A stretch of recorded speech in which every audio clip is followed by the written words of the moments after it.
Good morning प्यारे बच्चों। आज हम पाठ्य पुस्तक का पाठ 10 प्रेम में परमेश्वर का व्याकरण बोध का अभ्यास 1 और 2 करेंगे बेटे। पहले मैं इसको थोड़ा समझा रही हूँ, साथ साथ हम अभ्यास भी करेंगे।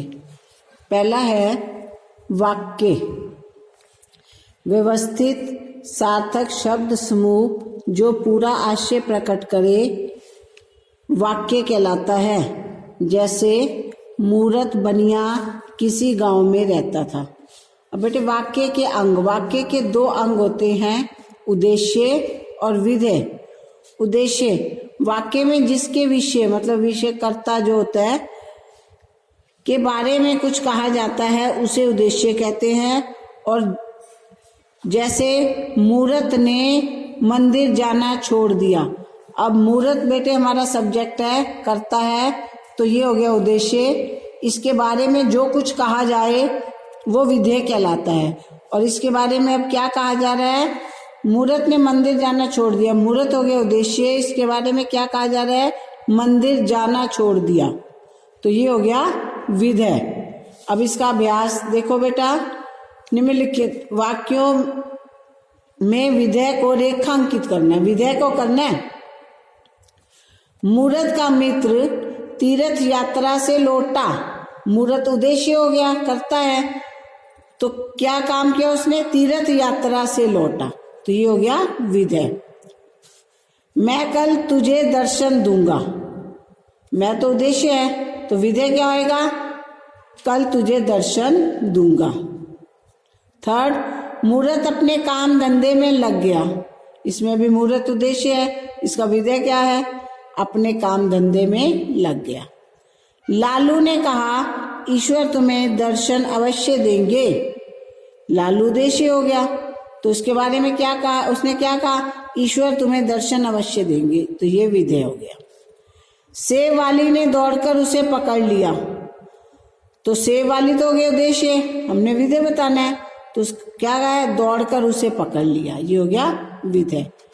अब इसका अभ्यास 2 बेटे। अर्थ के आधार पर वाक्य भेद, वो वाक्य के अंग थे, और ये अब अर्थ के आधार पर वाक्य के 8 भेद होते हैं बेटे। पहला विधानवाचक, जिस वाक्यों में क्रिया के सामान्य रूप में होने का पता चले उसे विधानवाचक कहते हैं। जैसे सूरज पूरब से निकलता है। ख निषेधवाचक, जिस वाक्य में किसी कार्य के ना होने का पता चलता है उसे निषेध वाक्य कहते हैं। जैसे मैं खेलने नहीं जाऊंगा, इसमें नहीं आ गया, तो ये निषेधवाचक। तीसरा है आज्ञावाचक, जिस वाक्य में आज्ञा, अनुमति, निवेदन आदि का पता चलता है उसे आज्ञावाचक कहते हैं। जैसे अब ये आज्ञा दी जा रही है, तुम घर चले जाओ, आप सभी बैठ जाइए, ये आज्ञावाचक है। नेक्स्ट है इच्छावाचक, जिस वाक्यों से इच्छा, आशीर्वाद, शुभ कामना आदि का भाव प्रकट हो उसे इच्छावाचक कहते हैं। जैसे आज कहीं से पैसा मिल जाए, ये हम इच्छा कर रहे हैं। ईश्वर आपकी मनोकामना पूरी करे, ये हम आशीर्वाद दे रहे हैं, तो ये हो गया इच्छावाचक। नेक्स्ट है प्रश्नवाचक, जिन वाक्यों के द्वारा प्रश्न पूछा जाता है उसे प्रश्नवाचक कहते हैं। जैसे तुम कहाँ जा रहे हो, लास्ट में क्वेश्चन मार्क है, ये प्रश्न पूछा जा रहा है, तो ये प्रश्नवाचक हो गया।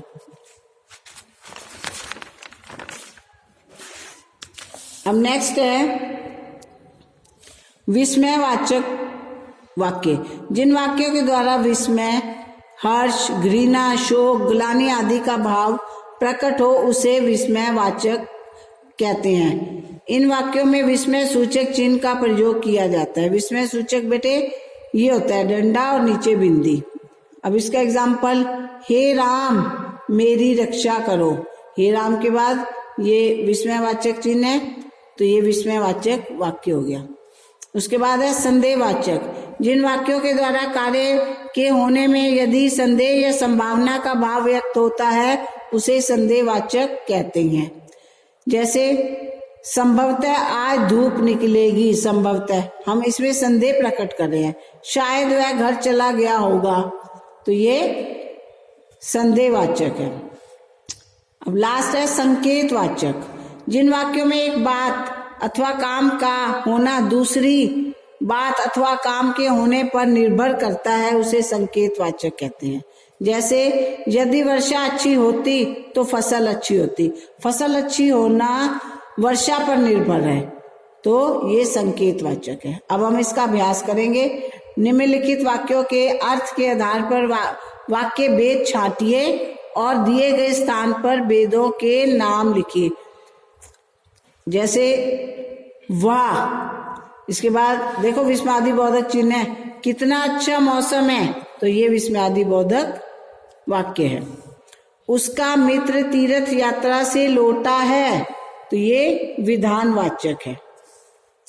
मैं क्या करूं, लास्ट में क्या है, क्वेश्चन मार्क, तो ये प्रश्नवाचक है। मैंने सेब नहीं चुराया, इसमें नहीं आ गया, तो ये है निषेधवाचक है। शायद मूर्त ईश्वर की बाट जो रहा होगा, इसमें शायद है, तो संदेहवाचक।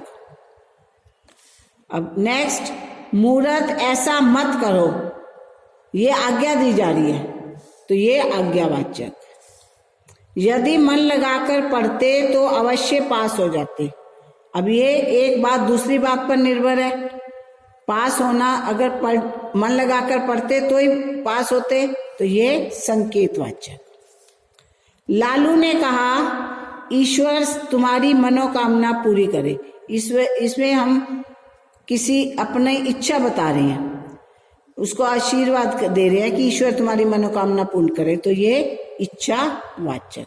बेटा ये अभ्यास तुम्हें समझ आ गया होगा, इसको ध्यानपूर्वक समझना, और जिन्होंने नहीं भर रखा वो भर लेना और इसको याद कर लेना।